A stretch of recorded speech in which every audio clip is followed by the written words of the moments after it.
ஐயா பேராசிரியர் புதியவன் அவர்கள் இந்த நிகழ்ச்சி சிறப்பாக நடைபெறுவதற்கு அடித்தளமிட்டவர். அவருடைய தன் மகளையே இந்த பனை ஆராய்ச்சிக்காகவே படிக்க வைத்தவர். ஒரு முக்கிய இந்த முன்னாள் மேயராக இருந்தவருடைய நல்ல திட்டங்களை வகுத்து தந்த பேராசிரியர் ஐயா புதியவன் அவர்கள் கருத்துரை வழங்குவார்கள். இங்கு வந்திருக்கும் அனைவருக்கும் எனது உளமார்ந்த வணக்கம். பட்டுக்கோட்டையார் இயற்றி புரட்சித் தலைவர் எம்ஜிஆர் அவர்கள் பாடிய ஒரு பாடல் வரிகளோடு என்னுடைய பேச்சை தொடங்குகிறேன்.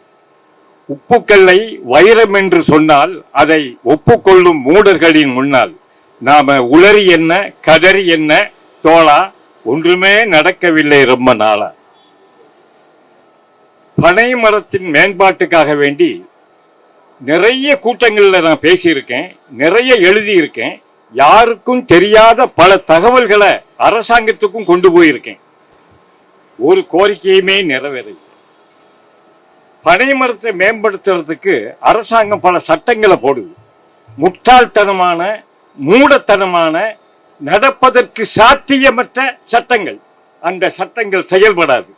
எங்க ஊர் குலசேகரப்பட்டினம் திருச்செந்தூர்லேருந்து ஒரு 13 கிலோமீட்டர் தள்ளி தெற்கு புறத்தில் இருக்கு. அங்க பனை மரம் தான் ரொம்ப ஜாஸ்தி. நிறைய பனை மரங்கள் எல்லாம் இப்போ வெட்டி வீழ்த்தப்படுது. இரவோடு இரவாக, இரவும் பகலும் அங்க பனை மரம் வெட்டப்படுது. பனை மரத்தை வெட்டக்கூடாதுன்னு சட்டம் இருக்குது. சட்டத்தினால ஒன்றும் செய்ய முடியாது. அந்த சட்டம் நிறைவேறுவதற்கு சாத்தியமே இல்லை. ஒரு வீடு கட்டுவதற்கு 5 சென்ட் நிலம் வேண்டும் என்று வைத்துக் கொள்வோம். ஒரு காலத்திலே காடாக இருந்தது, புழக்கமற்ற ஏரியாவாக இருந்தது. அந்த 5 ஏக்கரிலே நிறைய பனை நின்றது. இப்ப எங்க ஊரில 5 சென்ட் நிலத்தின் விலை 1 கோடி அல்லது 50-75 லட்சம்.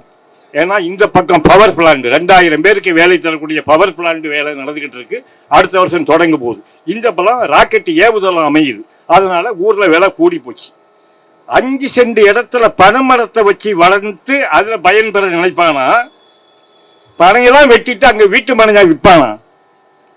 இப்படி சிக்கல் இருக்குல்ல. சட்டம் போட்டா சரியாயிடுவான். பனை வெட்டக்கூடாதுல்ல. அவன் 75 லட்சம் ரூபாய் 1 கோடி ரூபாய் இடத்த வச்சுக்கிட்டு ஒரு 20 பனையை வச்சுக்கிட்டு பாதுகாத்துக்கிட்டு இருப்பானா? வெட்டத்தான் செய்வான். அப்போ ஒரு சட்டம் போடும்போது அந்த சட்டம் வெற்றிகரமாக நடைபெறுமா, அதற்கு சாத்தியம் இருக்கிறதா என்று நினைத்து கணக்கிட்டு தீர்மானித்து அந்த சட்டத்தை போட வேண்டும். இல்லாவிட்டால் அந்த சட்டம் பயன் தராது. உங்களுக்கெல்லாம் தெரியுமா? யாருக்குமே தெரியாது. அரசாங்கத்துக்கு கூட நான் தான் எழுதி போட்டு தெரிவிச்சேன். எங்க ஊர் குலசேகரப்பட்டினத்துல சீனி ஆலை என்று ஒரு சுகர் ஃபேக்டரி இருந்தது. 1915ஆம் ஆண்டு வெள்ளக்காரன் பேரி கம்பெனி மூலமாக அந்த சீனி ஆலையை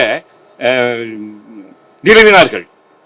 அதாவது வெள்ளக்காரங்க வந்த உடனே வியாபாரத்துக்கு வந்தான், அவன் வியாபாரம் பழச்சி வந்தவன், நாட்டையே கைப்பற்றிட்டான் என்று நாம சும்மா கூப்பாடு போடுறோம்.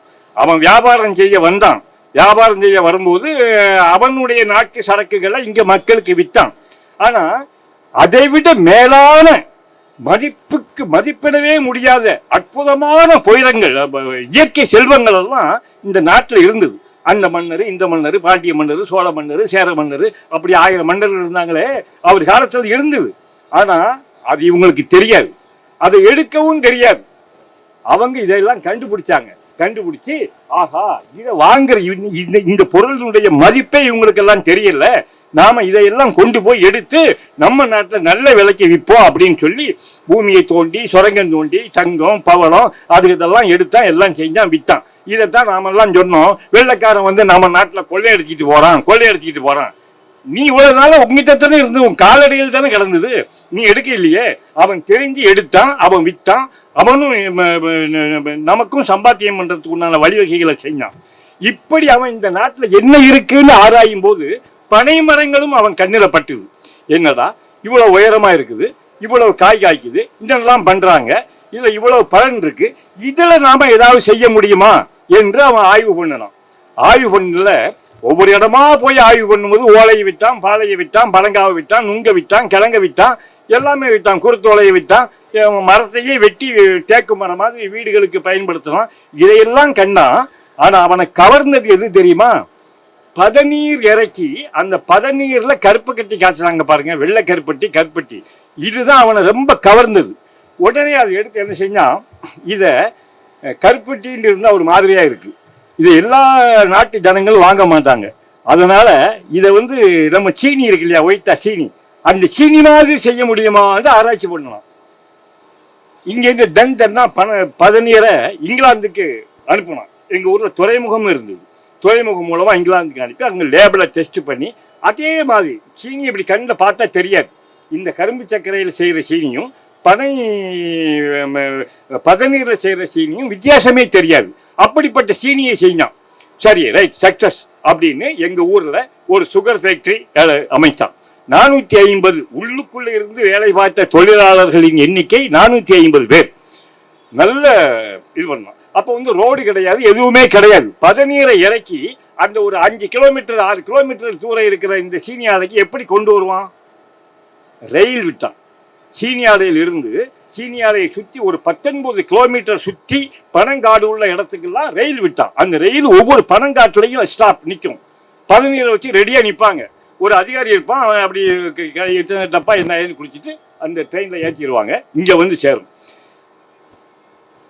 தமிழ்நாட்டில் சென்னையில இருந்து திருநெல்வேலிக்கு ரயில் விடுறதுக்கு முன்னாலேயே கொடைசேகரன் பட்டினம் என்ற இந்த ஊர்ல ரயில் ஓடிச்சுது. யாருக்காவது தெரியுமா? அங்கதான் ரயில் விட்டாங்க முதலா. அது இந்த பனைமர தொழிலாளர்கள் பதநீரை கொண்டு வரணும் அப்படிங்கிறதுக்காக வேண்டியும், அவங்க சீனி ஆலைக்கு வரணும் போகணுங்கிறதுக்காக வேண்டியும் அந்த ரயில் வசதி செய்தான். நம்ம கவர்மெண்ட் இந்த மாதிரி ஒரு வசதி செஞ்சிருக்குமா? சரி, சீனி ஆலை நடந்தது. நடந்த உடனே அந்த சீனியை தயார் பண்றதுக்கு விலை கொஞ்சம் செலவு ஜாஸ்தி, அதனால அதிகமான விலைக்கு தான் இங்க விற்க முடியும். நம்ம எங்காலத்திலேயே வீட்டுல கருப்பு கட்டி தான் தருவாங்க, சீனி தர மாட்டாங்க, ரொம்ப காஸ்ட்லி. பணக்கார வீட்டுல தான் சீனி வாங்குவாங்க. அப்படி இருக்கும்போது இந்த சீனியை அவங்களால வாங்க முடியல. ஆனா இங்கிலாந்துல இதுக்கு கடுமையான கிராக்கி, முன்பதிவு செய்து தான் அந்த சீனியை வாங்கணும். அதனால இந்த சர்க்கரையை கப்பல்ல இங்க உற்பத்தி ஆகிற சர்க்கரையை வெளிநாட்டுக்கு அனுப்பணும். அவனுடைய இங்கிலாந்துக்கு அனுப்பணும், வித்தான். இங்க உள்ள பதநீர் இறக்கும் தொழிலாளர்களுக்கு நல்ல சம்பளம் கொடுத்தான், வேலை பார்க்கிறவங்களுக்கு நல்ல சம்பளம் கொடுத்தான். 420 பேர் கொலை செய்யப்பட்டதை சேர்ந்தவங்க எல்லாம் வேலை பார்த்தாங்க. பெரிய பெரிய ஆராய்ச்சியாளர்கள் இங்கிலீஷ்காரங்க வேலை பார்த்தாங்க. இவன் உடனே என்ன செஞ்சான், அப்ப சுதந்திர போராட்டம்ங்கிற பேர்ல சில வன்முறைகளும் நடந்தது. அதெல்லாம் நம்ம சொல்லித்தான் ஆகணும், அதெல்லாம் வெட்கப்படக்கூடாது. வன்முறைகளுக்கு பேரும் சுதந்திர போராட்டம். இவங்க எல்லாம் என்ன செஞ்சாங்கன்னா, வெள்ளைக்காரன் பாருடா நம்ம பனைமர தொழிலாளர்கள் வயிற்றுல அடிச்சு இங்க உள்ள பனை செல்வத்தெல்லாம் கொண்டு போய் இங்கிலாந்துல நல்ல விலைக்கு விற்கிறான்டா, இந்த சீனி ஆலையை ஒழிக்கணும் அப்படின்னு சொல்லி திட்டம் போட்டாங்க. அவன் ரயில் விட்ட தண்டவாளத்தை பெயர்த்தாங்க. பதநீர்ல தண்ணியை ஊத்துனாங்க. எப்படி ஊத்துனாங்கன்னா, பதநீர் சில இடங்கள்ல ரயில் கூட போக முடியாது. அங்க என்ன பண்ணாங்கன்னா, சீனி ஆலையிலிருந்து ஒரு 5 கிலோமீட்டர் தூரத்துக்கு பூமிக்கு அடியில வெண்கல குழாய் பதிச்சு ஆங்காங்கே ஒரு மேல ஒரு கோபுரம் மாதிரி கட்டி ஒரு புனல் மாதிரி வச்சு அந்த படிக்கத்துல ஏறி அந்த பதநீர் அங்க ஊத்துவாங்க, அது இங்க சேரும். இப்படிப்பட்ட அமைப்பெல்லாம் கூட செஞ்சான். இந்த வெண்கல குழாயெல்லாம் உடைச்சு தள்ளிட்டாங்க. இப்படி பலவாறு அவனுக்கு தொல்லை கொடுத்தாங்க. ஒரு கட்டத்துல இதையெல்லாம் அவன் பொறுத்துக்கிட்டான், செலவு பண்ணான், மக்களுக்கு அறிவுரை சொன்னான். ஒரு கட்டத்துல என்ன செஞ்சாங்கன்னா, ஒரு பனை ஏறி பதநீர் இறக்க போறவன் பாதி பனையில நிற்கும் போது கல்லால அடிச்சாங்க. அவன் கீழே விழுந்து செத்தான். இந்த தகவல் அந்த சுகர் ஃபேக்டரிக்கு போச்சுது. உடனே இதுக்கு மேலே இந்த மக்களை திருத்த முடியாதுடா அப்படின்னு சொல்லி ஒரு மீட்டிங் போட்டாங்க. ஒரு அறை இன்னைக்கும் இருக்கு. அந்த அறையின் பேர் என்ன தெரியுமா? அவன் வச்ச பேரு வித்தின் 24 hours. அந்த கூட்டம் நடந்த வெள்ளைக்கார அதிகாரிகள் கூடி பேசிய அந்த அறையின் பெயர், அவன் அன்றைக்கு வைத்த பெயர் வித்தின் 24 hours, அதாவது 24 மணி நேரத்திற்குள் என்று அர்த்தம். அந்த கூட்டத்தில் என்ன முடிவு எடுத்தாங்கன்னு தெரியுமா? இந்த கூட்டம் முடிஞ்சு வெளியே போக நிலையில இருந்து 24 மணி நேரத்திற்குள்ள இந்த சீனி ஆலையை இழுத்து மூடிவிட வேண்டும், இந்த மக்களை திருத்த முடியாது என்று முடிவெடுத்து அதே போல 24 மணி நேரத்தில் அதை மூடி போட்டாங்க. நம்ம தமிழர்கள் சீனி ஆலைக்கு வெள்ளைக்காரனுடைய ஆராய்ச்சிக்கு கொடுத்த வரவேற்பு பாருங்க ஐயா. அவன் அந்த மாதிரி செஞ்சான். அது மட்டும் இல்லை, அவன் என்ன பண்ணனா, இந்த பனை மரத்தினாலே உயரமாக இருக்குது, அதனுடைய பயன்களை பெறுவதற்கு தடையாக இருக்கும் காரணம் அது அதிக உயரமாக இருப்பதுதான். என்ன செய்ய வேண்டும்? பதநீரை இறப்பதற்கு இப்ப நம்ம முன்னெல்லாம் தலா போட்டு தண்ணி இறைச்சாங்க. இந்த கிணத்துல தண்ணி அடிச்சாங்க. அவன் வந்து மோட்டரை கண்டுபிடிக்க இல்லையா, மோட்டர் கண்டுபிடிச்ச பிறகு எவ்வளவு தண்ணி பாய்க்க முடியுது. அந்த காலத்தை போலயே இந்த காலத்திலையும் கமல கிணத்துலையும் தலா போட்டும் தண்ணி அரைச்சா இன்னைக்கு நம்ம விவசாயம் பண்ண முடியுமா? அதே போல இந்த உயரம் தான் இதனுடைய பயனை பெறுவதற்கு தடையாக இருக்கு. என்ன செய்யலாம்? இது ஏறுவதற்கு இது பண்ண வேண்டும். பனை மரத்தை வந்து சும்மா நான் விதையை நட்டுறேன் கண்டு நடுறது உலகத்தை ஏமாற்றி பிரயோஜனம் இல்லை. பனை மரம் நடுவதற்கே ஒரு முறை இருக்கு. அந்த முறையோடு நட்டினால்தான் அந்த பனையினுடைய பலனை பெற முடியும், பதநீரை சுலபமாக பெற முடியும். அந்த முறை இல்லாம உங்க வீட்டு தோட்டத்தில் ஒரு பனை, எங்க வீட்டு தோட்டத்தில் ஒரு பனை, அவ வீட்டு தோட்டத்தில் ஒரு பலன்னா ஒரு பலனையும் அடைய முடியாது. நீங்க பாருங்க, பணம் காடாதான் இருக்கும். பனை மரத்தை பாருங்க, பணம் ஒரு இடத்துல அடர்ந்து 1000 பணம் நிற்கும். அப்படி நின்னா தான் பயனை பெற முடியும். இங்க ஒரு கொட்டையை போட்டு அங்கே ஒரு கொட்டையை போட்டு நாற்று நடுறேன், அதை நடுறேன், இதை நடுறேன், மரம் நட்டு விழா நடுறேன், 1,00,000 படைகளை நட்டிட்டேன் என்று பெருமை அடித்ததுதான் முட்டாத்தனம். அதனால எந்த பயனுமே இல்லை. என் பொண்ணு பனை மரத்தை பத்தி PhD பண்ணியிருக்குது. தமிழ்நாட்டில் வேற யாரும் பண்ணல.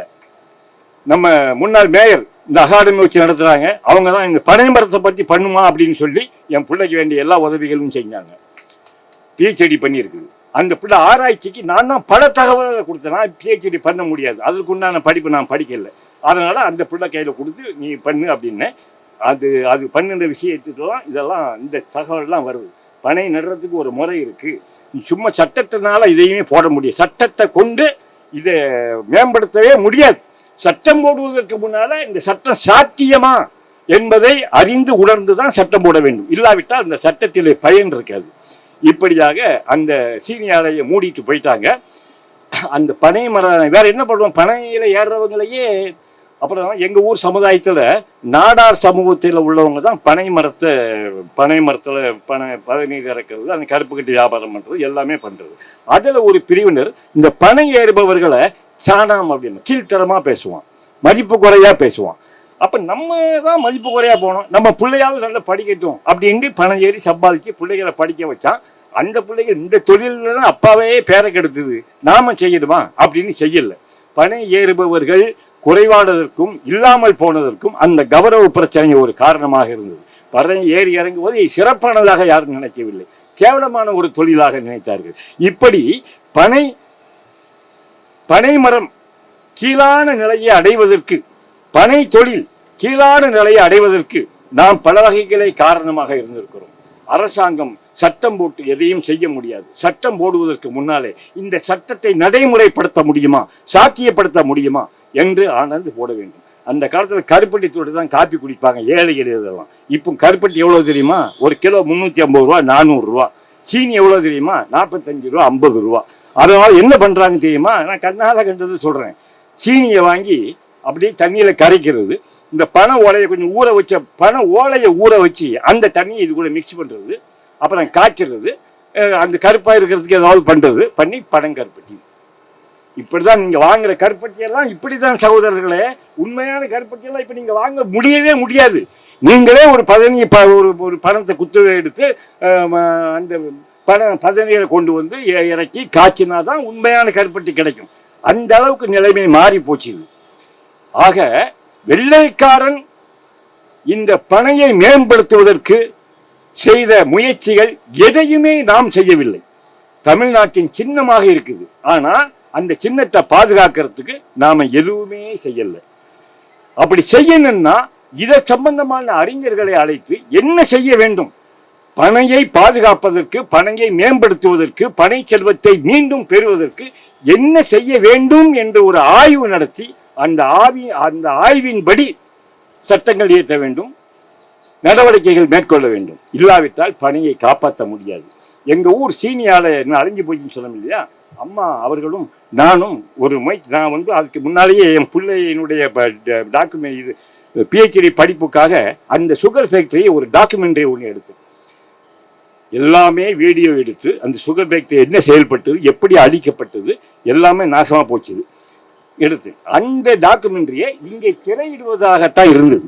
ஒரு திரையில போட்டு காட்டணும், சுகர் ஃபேக்டரி எப்படி இருந்தது, எப்படி போச்சுது, இப்ப எப்படி கிடக்குதுங்கிறத மக்களுக்கு தான் காட்டணும். இது ஒரு அரிய தகவலை எல்லாரும் தெரிஞ்சுக்கிடணும் அப்படின்னு.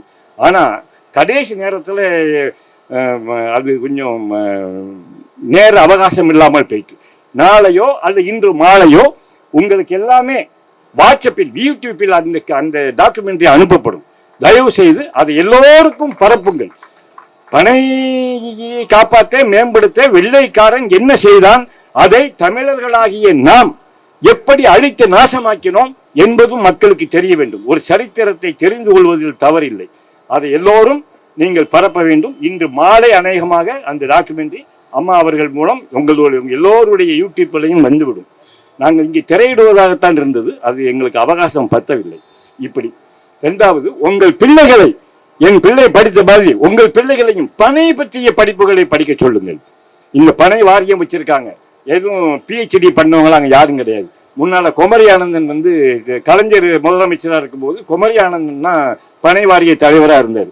அப்போ என் பிள்ளையும் நானும் இந்த PhDக்காக வேண்டி சில தகவல்களை பெறணும் அப்படிங்கிறதுக்காக வேண்டி அவர்கிட்ட போய் கேட்டோம், சில தகவல்களை கேட்டோம். அவர் சிரிச்சிட்டு 7000 பணம் தமிழ்நாட்டில் 4 கோடி பணம் இருக்கு அப்படின்னு சொல்லுவான். 4 கோடின்னு எவன் எண்ணி பார்த்தான்? சும்மா சொல்றது தான். அப்படிலாம் சொல்லி ஒன்றுமே ஆக போறது இல்லைம்மா, ஒன்றும் தெரியாது. வாரியன்னு ஒன்று இருந்தது, அவ்வளவுதான். எனக்கு ஒரு காரு, எனக்கு ஒரு பதவி, அவ்வளவுதான். மற்றபடிக்கெல்லாம் ஒண்ணுமே இல்லை, ஒண்ணுமே செய்ய முடியாது. அந்த வாரியத்தினால பனைகளுக்கு எந்த நன்மையும் செய்ய முடியாது அப்படின்னு சிரிச்சுக்கிட்டே சொல்லி டீயை தந்து அனுப்பிட்டாரு. இதுதான் பனை வாரியத்தினுடைய நிலைமை. இதெல்லாம் சும்மா கண் துடைப்பு வேலை. நீங்க இப்ப பனை வாரிய தலைவராக விட்டு போய் இந்த பனை வாரியம் என்ன பயிற்சி பண்ணுது, என்ன செஞ்சது, சில கணக்கெடுப்பு, ஏன் கொலைச்சல் பண்றதுல ஒரு சுகர் ஃபேக்டரி இருந்தது வெள்ளைக்காரன் அமைத்தானே, அது மீண்டும் உங்களுக்கு தொடங்க முடியுமா? பனை வெள்ளத்தில் இருந்து அந்த அவனுடைய டாக்குமெண்ட்ஸ் எல்லாம் இன்னும் இருக்கு. அது என் பொண்ணு வந்து சமர்ப்பிச்சது. வெள்ளைக்காரன் ஆய்வு பண்ணி பனையை மேம்படுத்த என்ன செய்யலாம் என்று அவனுடைய ஆய்வறிக்கை இன்னும் இருக்கு. அந்த ஆய்வறிக்கையை வாங்கி நீ நடைமுறைப்படுத்தினாலே போதும். இவ்வளவு விஷயங்கள் இருக்கு, இன்னும் நிறைய பேசுவதற்கு இருக்கு, மற்றவர்களும் பேச வேண்டும்.